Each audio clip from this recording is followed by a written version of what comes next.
Les sols en marbre de l'hôtel Belmont Plaza scintillaient sous les lustres en cristal lorsque Thomas Brennan tendit sa carte de crédit à la femme de la réception. À 38 ans, il attirait toujours les regards, avec ses cheveux noirs et son sourire assuré. La jeune femme blottie contre son bras était visiblement impressionnée. « Cet endroit est tout simplement magnifique », murmura Nena. Sa robe bordeaux captait la lumière alors qu'elle se serrait contre lui. À 26 ans, elle était assez jeune pour être fascinée par les hôtels de luxe et les dîners coûteux. « Je n'arrive pas à croire que nous logeons ici. »« Je t'avais promis le meilleur, » dit Thomas en lui serrant la main. « Rien que le meilleur pour toi. » La réceptionniste en veste verte sourit professionnellement en traitant sa carte. « Bienvenue à l'hôtel Belmont Plaza, Monsieur Brennan. Nous sommes ravis de vous compter parmi nous ce soir. » Thomas la regarda à peine, trop concentré sur l'excitation de Nena et l'anticipation de la soirée à venir. Sa femme, Jennifer, le croyait à Chicago pour une conférence d'affaires. Elle avait toujours cru à ses histoires de voyage, ne remettant jamais en question les appels tardifs ou les escapades du week-end. Après 12 ans de mariage, elle lui faisait une confiance aveugle, une confiance qui avait rendu sa double vie étonnamment facile. « Votre chambre est prête », dit la réceptionniste en faisant glisser la carte-clé sur le comptoir. « Cependant, je dois mentionner que le nouveau propriétaire de l'hôtel rencontre les clients ce soir. Il aime accueillir personnellement tous ceux qui séjournent chez nous durant sa première semaine en tant que propriétaire. » « Le nouveau propriétaire ?» demanda Thomas, ne montrant qu'un faible intérêt. « Oui, monsieur. L'hôtel a changé de propriétaire il y a tout juste 3 jours. C'est un événement très excitant pour nous tous. Il devrait apparaître d'un moment à l'autre. » Thomas prit la carte, impatient de monter. Nena le tirait déjà vers les ascenseurs lorsqu'une voix le stoppa net. « Thomas !» Un seul mot, juste son prénom, mais prononcé d'une voix qu'il connaissait aussi bien que la sienne. Il se retourna lentement, son estomac se noua et il se retrouva face à sa femme. Un tournant inattendu. Jennifer se tenait à 3 mètres de lui, vêtue d'un tailleur bleu marine qu'il n'avait jamais vu auparavant. Ses cheveux noirs étaient élégamment tirés en arrière et elle affichait une expression d'assurance qu'il associait au directeur de conseil d'administration et non à la femme qu'il accueillait habituellement à la maison en tenue décontractée et en tablier. « Jennifer !» Sa voix semblait étouffée. « Qu'est-ce que tu fais ici ?»« Je suis propriétaire de cet hôtel, » dit-elle calmement en s'approchant de lui. « Depuis lundi matin. Ne t'avais-je pas mentionné que je faisais quelques investissements ?» La prise de Nena sur son bras se relâcha alors qu'elle regardait tour à tour l'un et l'autre avec une horreur grandissante. « Attendez, c'est votre femme ?»« Oui, » répondit Jennifer avant que Thomas ne puisse répondre. « Je suis Madame Brennan et tu dois être Nena Peterson du bureau de Thomas, coordinatrice marketing, c'est bien ça ?» Nena blêmit. « Comment savez-vous ?»« Je sais beaucoup de choses, » répondit Jennifer. Son ton était agréable, mais ses yeux restaient dans le froid. « Par exemple, je sais que ce n'est pas ta première visite à l'hôtel avec mon mari. L'hôtel Riverside le mois dernier. Le Continental il y a 2 mois. Dois-je continuer ?» Thomas sentit le sol se dérober sous ses pieds. « Jennifer, ce n'est pas ce que tu crois, vraiment. Parce que cela ressemble exactement à ce que c'est. Tu as amené ta maîtresse dans un hôtel de luxe pour la soirée en utilisant une carte de crédit liée à notre compte commun. Ce même compte que je surveille depuis 6 mois. » La réceptionniste se figea, ne sachant visiblement pas s'il fallait disparaître ou rester à son poste. Une autre femme en tailleur sombre apparut d'un bureau latéral, observant la scène, les bras croisés et l'air entendu. « Tu m'espionnais ?» exigea Thomas, essayant de reprendre une forme de contrôle. « T'espionner ?» Le rire de Jennifer était cassant. « Thomas, tu n'étais pas discret du tout. Des soirées tardives au bureau que ta secrétaire ne pouvait pas expliquer. Des conférences le week-end dont ton patron n'avait jamais parlé. Des paiements d'hôtel sur notre carte de crédit commune. Je n'avais pas besoin d'espionner, il me suffisait de prêter attention. » Nena s'écarta complètement de Thomas, reculant vers la porte. « Je m'en vais. Je ne veux pas faire partie de ça. »« S'il te plaît, ne pars pas à cause de moi, » dit Jennifer. Sa voix arrêta Nena dans son élan. « En fait, pourquoi ne resterais-tu pas ? La chambre est déjà payée. Profite du spa, commande le service en chambre, utilise les équipements. Considère cela comme une compensation pour ton temps. »« Jennifer, qu'est-ce que tu fais ?» siffla Thomas. « Je fais preuve de générosité, » répondit-elle. « Nena n'a rompu aucun vœu ici. C'est toi qui l'as fait. Elle mérite une bonne soirée, même si toi, tu ne la mérites pas. » Nena les regarda, visiblement déchirée entre l'envie de s'enfuir et la tentation d'une chambre gratuite dans un hôtel de luxe. Finalement, elle arracha la carte des mains de Thomas. « Je suis vraiment désolée, Madame Brennan. Je ne savais vraiment pas qu'il était marié. »« Je te crois, » dit Jennifer, et il y avait une sympathie sincère dans sa voix. « Il ne porte pas son alliance quand il voyage, n'est-ce pas ?»« Nena secoua la tête, les larmes aux yeux, et se précipita vers les ascenseurs. Le règlement de compte Thomas la regarda partir, puis se tourna vers sa femme. « Peut-on en parler dans un endroit privé ? » ?»« Bien sûr, mon bureau est juste là. » Jennifer montra la porte latérale où se tenait toujours l'autre femme en tailleur. « Au fait, voici mon avocate, Margaret Chen. Elle aurait été très utile au cours des derniers mois. » L'avocate hocha froidement la tête vers Thomas. « Monsieur Brennan. » Le bureau de Jennifer était élégant et professionnel, avec un grand bureau et des fenêtres donnant sur la ville. L'avocate les suivit, ferma la porte et s'assit dans un coin avec une mallette en cuir. « Depuis combien de temps le sais-tu » demanda Thomas, trop sous le choc pour penser à autre chose. « Pour Nena spécifiquement ? 2 mois. Pour tes liaisons en général ? Presque 1 an. La première était Stéphanie de la comptabilité, n'est-ce pas ? Puis cette femme que tu as rencontrée à la conférence industrielle. J'ai arrêté de tenir un compte précis après la 4e. » Thomas s'effondra dans un fauteuil. « Si tu le savais depuis 1 an, pourquoi n'as-tu rien dit ? Parce qu'il me fallait du temps pour me préparer, pour tout documenter, pour m'assurer que lorsque je serai prête à mettre fin à ce mariage, je le ferai en position de force. » Jennifer était assise derrière son bureau, l'incarnation de la femme d'affaires accomplie. Pendant que tu étais occupé à me trahir, j'étais occupé à consulter des avocats, spécialisés en divorce, des experts comptables et des conseillers en affaires. De quoi parles-tu ? Je parle du fait que notre maison est enregistrée uniquement à mon nom. Mes parents ont insisté lors de l'achat. Les comptes d'investissement que nous partageons ont été financés principalement par mon héritage. La voiture que tu conduis est enregistrée à mon nom. Depuis lundi, je possède cet hôtel et 2 autres propriétés en ville. Thomas sentit la panique monter. Tu as utilisé l'argent de ton héritage sans que je le sache ? J'ai utilisé l'argent de mon héritage pour mes investissements, exactement comme tu as utilisé nos cartes de crédit pour tes maîtresses. La différence, c'est que mes investissements sont légaux et légitimes. L'avocate prit la parole pour la première fois. Monsieur Brennan, les papiers du divorce vous seront signifiés demain matin. Compte tenu des preuves documentées de l'adultère et des traces financières rassemblées par ma cliente, je vous suggère d'engager un avocat compétent. Jennifer ouvrit un tiroir et en sortit un dossier épais.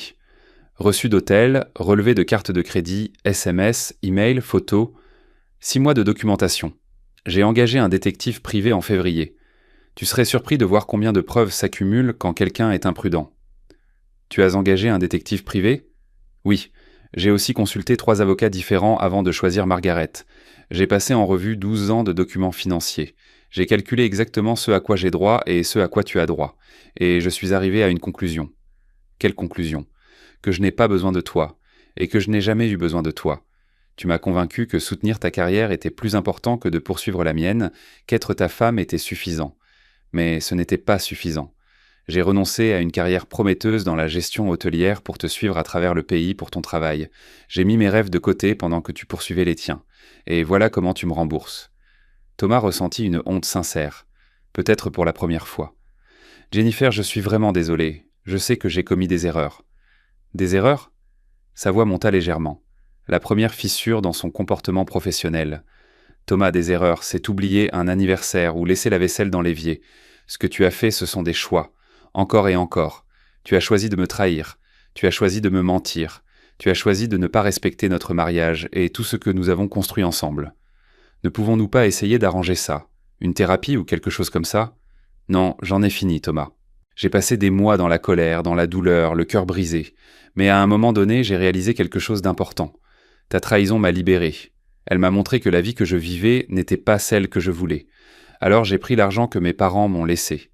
L'argent que tu essayais constamment de me convaincre d'investir dans tes entreprises. J'ai investi en moi-même à la place. En achetant des hôtels, en achetant mon avenir, en devenant la personne que j'étais destinée à être, en construisant quelque chose qui m'appartient, que personne ne peut me prendre. Margaret se leva et tendit une carte de visite à Thomas. « Voici mes coordonnées. Demandez à votre avocat de me contacter. Les conditions de Madame Brennan sont exposées dans la demande de divorce que vous recevrez demain. Je vous conseille de les étudier attentivement. » « Quelles conditions ? » demanda Thomas. Jennifer répondit « Tu peux garder ta voiture, ton compte de retraite et tes effets personnels. Je garde la maison, le portefeuille d'investissement et mes entreprises. Tu es responsable de tes propres dettes, y compris les factures de carte de crédit de tes différentes maîtresses. Et nous partageons la garde de notre cercle social. Je suis sûr qu'ils seront tous très intéressés de savoir pourquoi notre mariage a pris fin. Tu vas le dire à tout le monde ? Je n'aurai pas à le faire. Les rumeurs circulent déjà. Les hôtels parlent, Thomas. Le personnel de la réception, les employés, les managers, les concierges. Ils se connaissent tous. D'ici demain matin, tout le monde saura que Thomas Brennan a amené sa maîtresse dans un hôtel appartenant à sa femme. C'est une histoire plutôt intéressante. Thomas se leva, essayant de conserver un peu de dignité. Tu as planifié tout ça ? L'achat de l'hôtel, le fait que je sois ici ce soir, c'était ça ta vengeance ? Non, dit fermement Jennifer. La vengeance aurait été de te détruire. Il ne s'agit pas du tout de toi. Il s'agit du fait que je me fais enfin passer en premier. L'achat de l'hôtel était un investissement commercial judicieux. Le fait que tu aies choisi d'amener Nena ici n'était qu'une heureuse coïncidence. Heureuse pour toi. Oui, ça l'était. Cela m'a donné l'occasion parfaite de te dire en face que j'en ai fini, que je passe à autre chose, que je ne suis plus la femme que tu as laissée à la maison. Thomas s'approcha de la porte, puis s'arrêta. Que se passe-t-il ensuite ? Tu pars ? Tu te trouves un autre endroit pour dormir, car tu n'es plus le bienvenu chez nous. J'ai changé les serrures. Tes affaires sont dans un garde-meuble. Et demain, tu commences à faire face aux conséquences de tes choix. Jennifer, s'il te plaît, c'est Madame Brennan, ou mieux c'est Mademoiselle Whitmore. Je reprends mon nom de jeune fille. Jennifer Brennan est partie. Elle était trop confiante, trop prête à ignorer les choses, croyait trop au meilleur chez les gens. Jennifer Whitmore est plus avisée. Finale et nouveau départ. Thomas sortit du bureau, traversant le magnifique hall qui appartenait désormais à la femme qui l'avait trahi. La réceptionniste ne croisa pas son regard. Le portier ouvrit silencieusement la porte. Tout le monde savait. Tous avaient été témoins de son humiliation. Alors qu'il se tenait dans la rue devant l'hôtel Belmont Plaza, son téléphone vibra d'un message de Nena. « Je suis vraiment désolé, mais je ne peux pas être impliqué là-dedans. S'il te plaît, ne me contacte plus. » Une autre vibration. C'était Jennifer. « J'ai annulé la carte de crédit que tu as utilisée pour l'hôtel. Tu devras trouver ton propre moyen de rentrer. » Thomas resta là, dans l'air du soir, réalisant qu'en 1 heure, il avait perdu sa femme, sa maîtresse, sa maison et sa dignité. Tout cela parce qu'il avait été assez imprudent, assez arrogant pour penser qu'il pouvait s'en tirer en trahissant la seule personne qui avait toujours cru en lui. Jennifer, quant à elle, retourna à son bureau et regarda les lumières de la ville. Margaret était partie pour préparer le dépôt des documents le lendemain. Le personnel de l'hôtel était retourné à ses tâches. La crise était passée. Elle se sentait plus légère qu'elle ne l'avait été depuis des années. Le poids de faire semblant que tout allait bien, d'ignorer l'évidence, de vivre dans le mensonge, tout cela avait disparu. Elle était libre de construire la vie qu'elle voulait, de poursuivre les rêves qu'elle avait mis de côté, d'être la personne qu'elle avait toujours été destinée à devenir. Son téléphone sonna. Son partenaire commercial appelait avec des nouvelles d'une 4e propriété qui venait de se libérer. Jennifer sourit et répondit « Raconte-moi tout ». Le lendemain matin, Thomas reçut les papiers du divorce. Son avocat les parcourut et secoua la tête. Monsieur Brennan, à moins qu'il n'y ait de graves erreurs dans ces documents, vous faites face à un règlement très défavorable. L'avocat de votre femme a tout documenté. L'adultère en soi vous nuirait au tribunal, mais combiné aux documents financiers montrant des fonds conjugaux dépensés pour des liaisons, au contrat de mariage que vous avez signé, et au fait que la plupart de vos actifs conjugaux sont à son nom, vous avez très peu de levier. Il doit bien y avoir quelque chose à faire. Nous pouvons nous battre, mais ce sera coûteux, public, et vous perdrez probablement. Mon conseil, acceptez les conditions et passez à autre chose. Thomas pensa à se battre, à rendre la vie de Jennifer difficile, tout comme elle avait rendu la sienne difficile. Mais ensuite, il pensa à la documentation qu'elle avait, aux preuves qui deviendraient en public, à l'humiliation qui s'ensuivrait. Son travail, sa réputation, sa position dans la société, tout serait détruit. Il signa les papiers. 6 mois plus tard, Jennifer se tenait à l'inauguration de sa 4e propriété. L'hôtel Belmont Plaza était devenu le joyau de sa petite empire, connu pour son élégance et sa discrétion. Elle avait embauché Nena en tant que directrice marketing, donnant à la jeune femme l'occasion de reconstruire sa carrière et son estime de soi. « Vous n'étiez pas obligé de faire ça », avait dit Nena lorsque Jennifer lui avait proposé le poste. « Tu étais une victime toi aussi », avait répondu Jennifer. « Et tu es douée dans ce que tu fais. Je crois aux secondes chances. Juste pas pour les gens qui les gâchent encore et encore. » Maintenant, alors que Jennifer coupait le ruban du nouvel établissement, entourée d'employés, d'investisseurs et de la presse, elle pensait à la femme qu'elle était avant. Celle qui faisait confiance trop facilement et croyait trop volontiers. Cette femme était partie, mais elle n'avait pas été remplacée par quelqu'un d'amer ou de brisé. Au lieu de cela, Jennifer Whitmore était confiante, prospère et sincèrement heureuse. Elle avait construit quelque chose de réel sur les cendres de son mariage. Elle avait transformé la trahison en opportunité. Parfois, tard dans la nuit, elle repensait à cette soirée dans le hall de l'hôtel quand Thomas était entré avec Nena. Le choc sur son visage. Le moment où il avait réalisé qu'il était pris. Elle n'y pensait pas avec satisfaction ou esprit de vengeance. Elle y pensait comme au moment où tout avait changé. Le moment où elle avait cessé d'être la femme de quelqu'un pour redevenir elle-même. Cela valait plus que n'importe quelle vengeance. Si cette histoire vous a touché, s'il vous plaît, aimez, partagez et abonnez-vous pour plus d'histoires sur la façon de trouver de la force dans les moments difficiles et de se choisir soi-même quand d'autres ont choisi de vous blesser.